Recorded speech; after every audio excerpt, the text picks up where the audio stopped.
கர்த்தருடைய பரிசுத்த நாமத்துக்கு மகிமை உண்டாவதாக. கர்த்தர் நல்லவர், அவருடைய கிருபை என்றும் உள்ளது.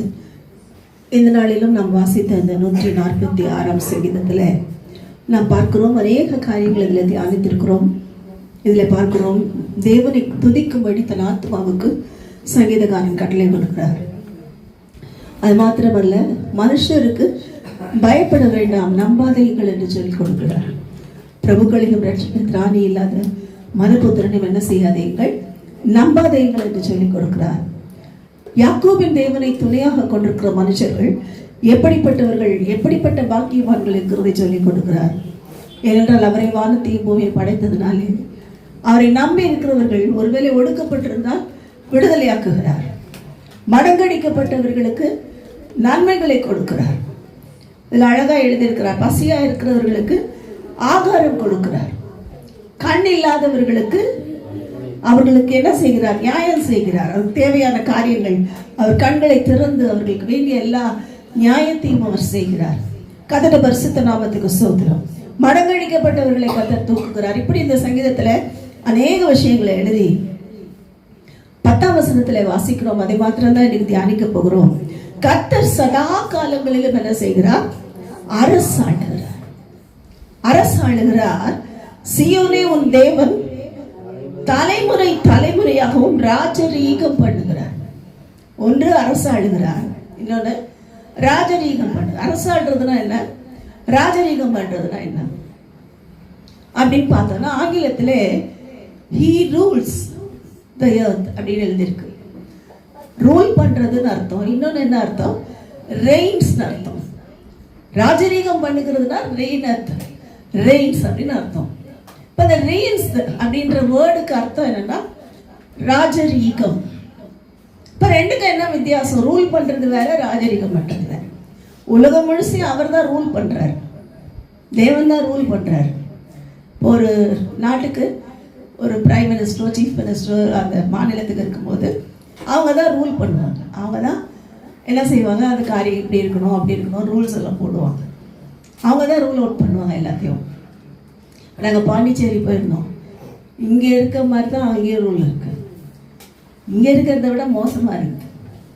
ஜனங்க பார்த்தா அப்பா இங்கே நம்ம எவ்வளோ பரவாயில்லன்னு நினச்சிக்கலாம். நார்த் இந்தியா போனால் தான் நாங்கள் ஜனங்க ரொம்ப விகரஸாக இருப்பாங்கன்னு நினச்சோம். அங்கேயும் அப்படிதான் இருக்காங்க. கர்த்தருடைய பரிசு விகரஸாக இருக்காங்க. நம்ம ஜனங்க ஒன்றுனா எல்லாம் ஒருத்தருக்கு ஓடி வந்து உதவி செய்கிற ஆட்கள். அங்கே அப்படியெல்லாம் இல்லை, எல்லாம் எடுத்தால் சண்டைக்கு ரெடியாக இருப்பாங்க போல.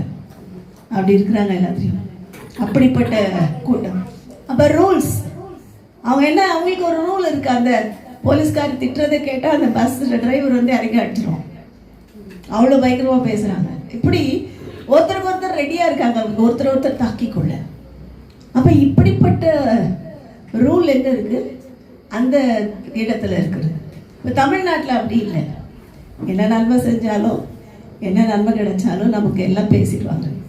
ஒருத்தர் பேசிக்குவாங்க, அப்புறம் கொஞ்ச நேரம் கழிச்சு திரும்ப மாறிடுவாங்க. இங்கே இருக்க ரூல் இது. ஏன்னா இங்கே இருக்கவங்களாம் கொஞ்சம் அவங்க எல்லாத்தையும் விட சாந்த குணம் உள்ளவர்கள் என்று நினைக்கிறேன். அதனால தான் தமிழ்நாட்டில் அந்த அளவுக்கு போராட்டம் வரல. வர மழையோ காத்தோ நம்மை அழிக்காமல் தேவன் பாதுகாத்து வருகிறார். கர்த்தருடைய பரிசுத்த நாமத்துக்கு ஸ்தோத்திரம். இன்னும் ஜனங்களுக்குள்ளே, அதாவது தேவனை ஏற்றுக்கொண்டவர்கள் சொல்ல, ஏற்றுக்கொள்ளாதவங்களும் தாழ்மையாய் சாந்தமாய் அன்பாய் இருக்கிறதுனால தான் இன்றைக்கும் தமிழ்நாடு ஆசீர்வதிக்கப்பட்டிருக்கிறது. எல்லா இடத்துலையும் எப்படி பஞ்சம் இருந்தாலும் தமிழ்நாட்டுக்கு மாத்திரம் தொழில்துறையில் அதிக முன்னேற்றம். தமிழ்நாடு மாத்திரம் பெரிய இடத்துல வந்து நிற்குது. காரணம் என்ன, அநேகருடைய ஜெபங்கள் மாத்திரம் அல்ல, ஜனங்களுக்குள்ள இன்னும் மனுஷீகம் இருக்கிறது என்கிறதுனாலே. கர்த்தருடைய பரிசுத்த நாமத்துக்கு ஸ்தோத்திரம். இப்படி அநேக காரியங்கள் அது ரூல் பண்றதுல இதான். அவங்க என்ன சொல்றாங்களோ அதை செய்யணும். அங்க இருக்க சீஃப் மினிஸ்டர் என்ன சொல்றாரோ அந்த மாநிலம் அதை தான் செய்யணும். அதுக்கு மீறி செய்ய முடியாது. அந்த நாட்டுடைய பிரைம் மினிஸ்டர் என்ன சொல்றாரோ அதைத்தான் கேட்கணும்.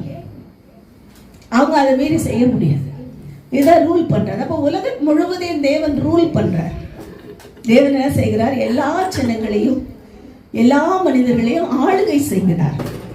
ஆனா எல்லாரையும் ராஜரீகம் பண்ணுகிறது இல்லை. ராஜரீகம் பண்ணுகிறார்னா அந்த வார்த்தை அதனாலதான் தனியா வருது, சியோனே உன் தேவன் ராஜரீகம் பண்ணுகிறார். சியோனை மாத்திரம்தான் ராஜரீகம் பண்றார். எவ்வளவு விசேஷித்தவர்கள் நாங்கள். நம்ம ஒவ்வொருத்தரும் எப்படிப்பட்டவர்கள்? விசேஷித்தவர்கள்.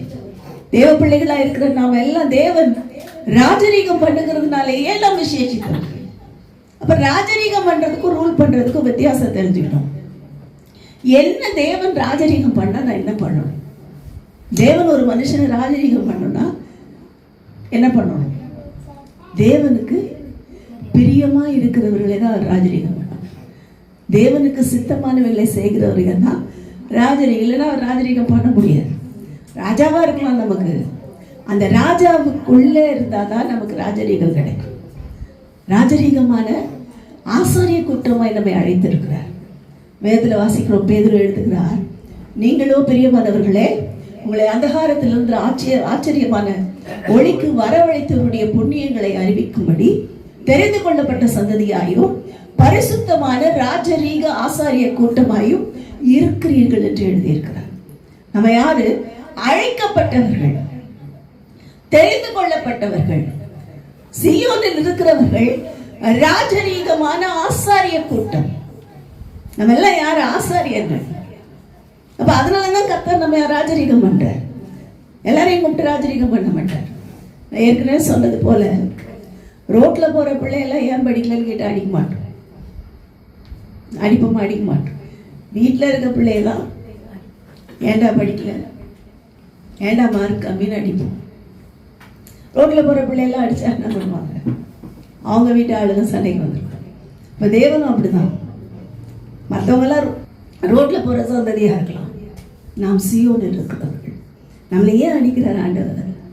நம்ம ஏன் சில நேரங்களில் சில பாடுகளுக்கு ஒப்பு வைக்கிறார், சில வியாதியை ஒப்பு கொடுக்கிறார், சில நேரம் சில பலவீனங்களுக்கு நம்மை அனுமதிக்கிறார், சில நேரம் சில பிரச்சனைகளுக்குள்ளே கடந்து போய் நம்மை அழிக்க அல்ல, அடித்து திருத்த.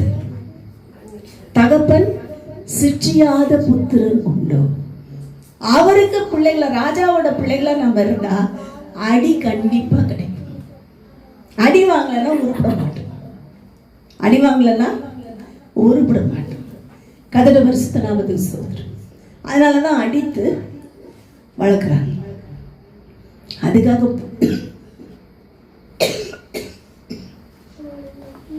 சிலர் என்ன பண்ணுவாங்க, பிள்ளைங்கள அந்த பிள்ளைங்கள தாங்க முடியாத அளவுக்கு அடிச்சிருவாங்க, சூடு வச்சிருவாங்க. பிள்ளைய கூப்பிட்டு நீ பேச ஒரு சூடு வச்சிருவாங்க. அது நடுங்கும் அந்த அம்மாவை அப்பாவையும் பார்த்தா. இதெல்லாம் என்னது? இதெல்லாம் கொடுமை. அடிக்கலாம், பிள்ளை தொய்ந்து போகிற அளவுக்கு அடிக்கக்கூடாது. என்ன செய்யணும்? அடிக்கணும். ஆனால் அதிகமாக அடித்து பிரச்சனையை கொண்டு வந்துடக்கூடாது. நாமளே பிள்ளைகளுக்கு பிரச்சனையாம என்ன பண்ணாதுன்னா, அந்த பிள்ளைங்க நம்ம பார்த்து ரொம்ப அடிக்கிற பெற்றோருடைய வாழ்க்கையில் நான் கேள்விப்பட்டதெல்லாம், ரொம்ப கரெக்டாக வளர்க்குற, ஸ்ட்ரிக்டாக வளர்க்குற, உட்காரணும் எந்திரிக்கணும். சாப்பிடணுன்னா கூட 3 வயசு பிள்ளை 7 மணிக்கு சாப்பிடணும், 7 மணிக்கு சாப்பிடணும். எத்தனை வயசு? அதுக்கு என்ன தெரியும்? 3 வயசுக்கு எழுப்பி அதை ரெடி பண்ணி சாப்பிட்டு 7 மணிக்கு சாப்பிட்டா அது எப்படி சாப்பிடும்? 7 மணிக்கு அப்புறம் பசிச்சா கூட சாப்பிடக்கூடாது. திரும்ப 1 மணிக்கு. இன்னைக்கு இருக்க பேரண்ட்ஸ் சொல்ற கண்டிஷன்ஸ், திரும்ப 1 மணிக்கு தான் சாப்பிடணும். அது நடுவில் பசிக்குதுன்னு கேட்டால் கூட கொடுக்க மாட்டான். இதெல்லாம் என்னது? தேவன் விரும்புகிற வளர்ப்பா இல்லை. தேவன் நம்மளை அப்படி வளர்க்க மாட்டார். நம்மளை எப்படி வளர்க்குறாரு? எல்லாத்துலேயும் நம்ம கூடவே இசைந்து, நம்முடைய மனதை புரிந்து, நம்முடைய சூழ்நிலைகளை புரிந்து, நம்முடைய சோர்வுகளை புரிந்து. நம்ம சோர்ந்து போகும்போது என்ன பண்ணுவார்? அடிச்சு கலாட்டா பண்ண மாட்டார். அப்போ என்ன பண்ணுவார்? அப்படியே வந்து தடவை கொடுத்து, எந்திரிமா, நான் உன் கூட தான் இருக்கேன், நீ பயப்படாதே, நான் உன் கையை பிடிச்சு உன்னை தாங்குகிறேன், நம்மை ஊக்குவித்து நம்மை திரும்ப எழும்பி ஓட பண்ணுகிறார். கதட பரிசுத்த நாமத்துக்கு ஸ்தோத்திரம். அந்த ராஜரீகம் பண்ணுகிற அனுபவம் இதுதான். மற்றவங்களுக்கு அடி கிடைக்கும், அரவணைப்பு இருக்காது. நம்மளை அடிப்பார், ஆனால் அரவணைத்து வாழ்வார், நம்மளை விட மாட்டார். சாத்தானை சபித்தார், சாத்தானுக்கு தண்டனையை நியமித்தார், ஆக்கினையை கொடுத்தார். ஆதாம் ஏவாளையோ தேவன் ஆக்கினை தீர்ப்பு கொடுக்கவில்லை. அவர்கள் என்ன செய்தார்? 2 அடி கொடுத்தார், அவ்வளவுதான். வெளியே போங்கன்ட்டார், 2 அடி கொடுத்தார். அப்ப தேவ பிள்ளைகளுக்கு இருக்கிற ஒரு பெரிய மேன்மை, 2 அடி போடுவார். ஆனால் நம்ம ஒரு நாளும் விட மாட்டார். நம்ம ஒரு நாளும் கைவிட மாட்டார். நான் போகிற பாடுகளை சொல்வார், நீ இதை பண்ணல, அதுதான் இது. நீ இப்படி பேசினல, அதனால வந்ததுதான். நீ இப்படி நினைச்சல, அதனால வந்த பாவம் தான் இந்த, அந்த பாவத்துக்கான தண்டனை என்று சொல்லி நம்மை சீர்படுத்தி செவ்வைப்படுத்துகிற தேவன் அவர். அப்ப ராஜரீகம் பண்ணுகிற வாழ்க்கைக்கு இன்றைக்கு நாம் ஒப்பு கொடுக்க வேண்டும். வேதத்துல பார்க்கிறோம், கர்த்தர் ராஜரீகம் பண்ணுவேன் என்று சொன்ன சங்கீதத்தை வாசிங்கன்னா அது ரொம்ப வித்தியாசமா இருக்கு.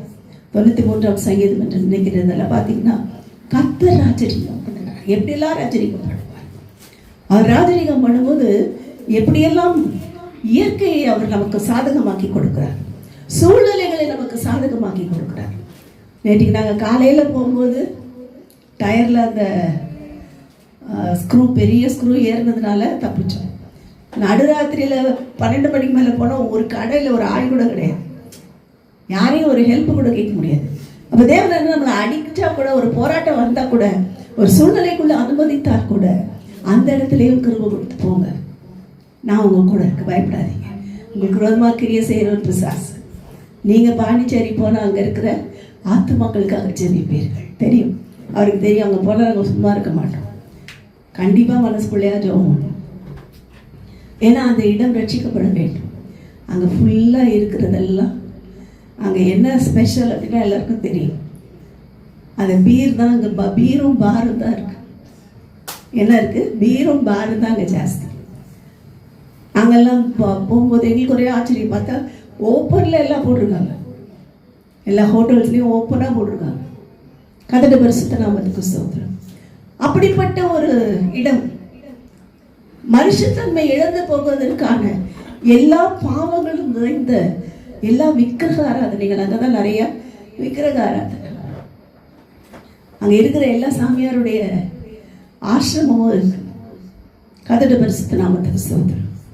அந்த ஆசிரமத்தில் எல்லாம் அவங்களுக்கு தனியாக ஒரு டீச்சிங்லாம் இருக்குது. அதுக்கு ஒரு ஜனங்கள், அவர்களுக்கு சீஷ கோடிகள் இருக்கிறாங்க. அந்த சீஷ கோடிகளும் போய் பீர் அடிச்சுருக்காங்க. கர்த்தருடைய பரிசுத்த நாமத்துக்கு ஸ்தோத்திரம். இப்படிப்பட்ட ஒரு இடம். நம்ம ஜெபிக்கணும்னா சும்மா விடுவோம் நம்ம சாஸ்து. நம்ம கால் வச்சுட்டு வந்தாலே அவனுக்கு பிரச்சனை தெரியும். பாண்டிச்சேரி உள்ளே என்ட்ரு ஆகும்போது தான் இந்த பிரச்சனை. உள்ளே போய்டுறியா பார்க்குறேன். தேவன் சொன்னார், என் பிள்ளைங்க உள்ளே போகிறது தடுக்க உன்னால் முடியாது. நாங்கள் போனோம், எந்த இடத்துக்கு போனோம், ஜெபித்தோம். கர்த்தர் என்ன செய்வார்? பெரிய காரியங்களை செய்வார், ஒரு மாற்றத்தை உண்டு பண்ணுவார் என்று நாங்கள் விசுவாசிக்கிறோம். அப்போ கர்த்தர் என்ன செய்கிறார்? ராஜரீகம் பண்ணுகிறார். அவருடைய பிள்ளைகளோட வாழ்க்கையில போக்கிலும் வரத்திலும் ராஜரீகம் பண்ணுகிறார். சூழ்நிலைகள் மத்தியில ராஜரீகம் பண்ணுகிறார். அவர் இல்லைன்னா நம்ம இல்லை. ராஜரீகம் பண்ணுகிறதுக்கு முதலாவது அவருடைய பிள்ளைகளா இருக்கணும். ரெண்டாவது, நான் கர்த்தரை நீ ராஜரீகம் பண்ண, அவருக்கு சித்தமானதெல்லாம் நான் செய்வேன். அவருக்கு சித்தமானதெல்லாம் செஞ்சா அவர் நிச்சயமா நம்ம ராஜரீகம் பண்ணுவார். நம்முடைய பிள்ளைகளை தலைமுறை கூட வாசிக்கிறார். கர்த்தர் தலைமுறைக்கும் சீயோனை ராஜரீகம் பண்ணுவார். ஒரு நாள் 2 நாள் என் பிள்ளைகளின் பிள்ளைகள், என் பிள்ளைகளுடைய பிள்ளைகளை ராஜரீகம் பண்ணுவார். எப்படி ஆபிரகாமுக்கு வாக்கு கொடுத்தார், உன் சந்ததி ஆசீர்வதிப்பார், உன் சந்ததி பழகி பெருகுவார்கள். ஆபிரகாம் சந்ததி இன்னைக்கு வரைக்கும் ஆசீர்வதிக்கப்பட்ட சந்ததி. உலக பிரகாரமாக இருக்கிற யூதர்களானாலும் ஆவிக்குரிய யூதர்களாக இருக்கிற நாமானாலும் ஆபிரகாம் நிமித்தம் இன்றைக்கு ஆசீர்வதிக்கப்பட்டிருக்கிறோம். வேதத்தில் வாசிக்கிறதுல ஆபிரகாமுக்குரிய நித்தியமான ஆசீர்வாதங்களை நமக்கும் கொடுக்கிறார். தாவீதுக்கு அருகில் நிச்சயமான கிருபைகளை நமக்கு கொடுக்கிறார். பரிசுத்தவான்களுடைய அந்த அவர்களுடைய ஜெபங்கள், அவர்களுடைய தியாகங்கள், அவருடைய கண்ணீர்களுக்கு ஏற்ற பலனை இன்றைக்கு நாம் அனுபவிச்சுட்டோம். இப்போ இன்றைக்கு நாம் அடிக்கிற கண்ணீர் யாருக்கு ஆசீர்வாதமா இருக்கும்? நம்ம பிள்ளைகளுக்கு ஆசீர்வாதமா இருக்கும். அப்போ இன்றைக்கு தேவன் நம்மை ராஜரீகம் பண்ண விரும்புகிறார். இந்த ராஜரீகம் பண்ண ரெண்டாவது, தேவ சித்தத்துக்கு முழுமையாக அர்ப்பணிப்போம்.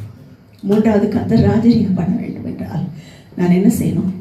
கர்த்தருக்கு உகந்தவைகளை செய்ய வேண்டும். அவருக்கு எதெல்லாம் உகந்தது, அவருக்கு எதெல்லாம் பிடிக்கும், அதை பார்த்து சித்தம் வேற, அவருக்கு பிரியம் வேற. இதுதான் சித்தம்னு வரும், ஆனால் அவருக்கு பிரியம் வேற இருக்கு. அதெல்லாம் கேட்டு உங்களுக்கு எது பிரியும்? கர்த்தருடைய பரிசுத்த நாமத்துக்கு ஸ்தோத்திரம். அதை கேட்டு செய்வோம். வேதத்தை எடுத்து படிப்போம். ஆண்டவர் நமக்கு எதெல்லாம் பிரியம் எழுதுங்க, அதெல்லாம் செய்யுங்க. அதுக்கப்புறம் கேளுங்க, தேவன் ஏன் எனக்கு அற்புதம் செய்யலன்னு கேட்க மாட்டீங்க. தேவன் எனக்கு செய்கிற அற்புதங்கள் எனக்கு சொல்லி முடியலைன்னு சொல்லுவீர்கள். அப்படிப்பட்ட ஒரு வாழ்க்கை வாழ இந்த நாளிலே கர்த்தர் நம்மை ஆசீர்வதித்து அவர் ராஜரீகம் பண்ணுவாராக. ஆமென்.